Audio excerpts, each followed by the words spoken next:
Linda Wall is running for the Virginia House of Delegates. She is actually the independent candidate, and she's also conservative. She calls herself an ex-gay who made poor decisions in the past. And Come on.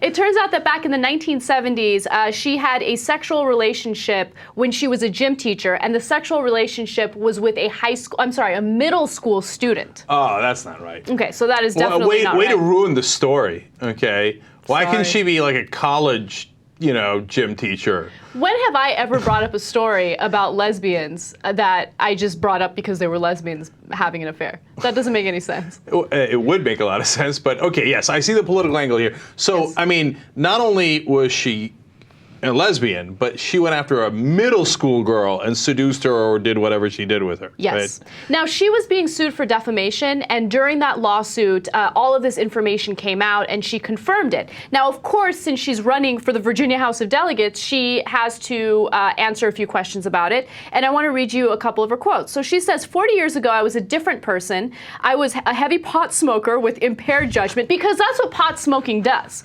Seriously? It makes you want to have affairs with young girls. That's what it does. Yeah. Anyway, she continues to say the student was a minor at the time, meaning Wall. She could be prosecuted in the future because of this. Mm-hmm. And then she also says that she's an ex-gay. She's no longer gay. She converted. Of course she did. Of course she did. And she stopped using drugs. And she stopped going after junior high school girls. Okay, any junior high school kids apparently. Now look. It was a long time ago.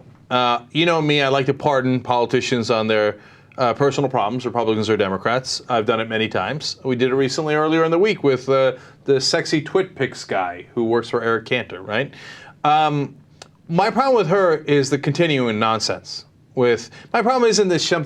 Look, first of all, she never got punished for that, right? And now that she's admitted it, that's interesting, and maybe somebody should look into it. And then second of all, she's not coming out and saying like, oh, no. Yeah, I mean, I was gay back then, so of course that's why I went after the young girl. And of course, I smoked pot back then. Of course I had to go after junior high kids. That makes me say, hey, end of this. From her statements, she's making it seem as though her having a sexual affair with a middle school student wasn't the crime. Her being gay was the crime, right? That's what she is making it turn out to be. So she's demonizing gay people. She's demonizing people who like to smoke their spliffs. And you should be focusing on what you did wrong, which was having a sexual relationship with a middle school student. Yeah. You got to stop saying spliff. Now that I know that it's spliff, I like to utilize it. Okay. Yeah. What did you call it originally? I'm not going to repeat it. All right. So if there's someone who, comes out of the closet later in life, or they were struggling with it and they're trying to really see their identity, do they come out and say, you know what, I'm an ex-straight? They should. Used to be. That's a great idea. I love that idea.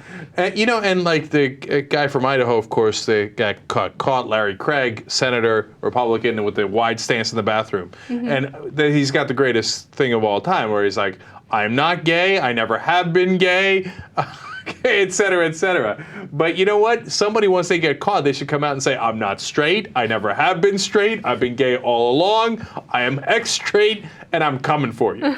That would be an awesome press conference. The closest we got was Jim McGreevey, former governor of New Jersey, when he came out and said, my truth is that I am a gay American.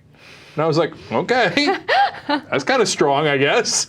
It's a funny way to phrase it, but I rather enjoyed it.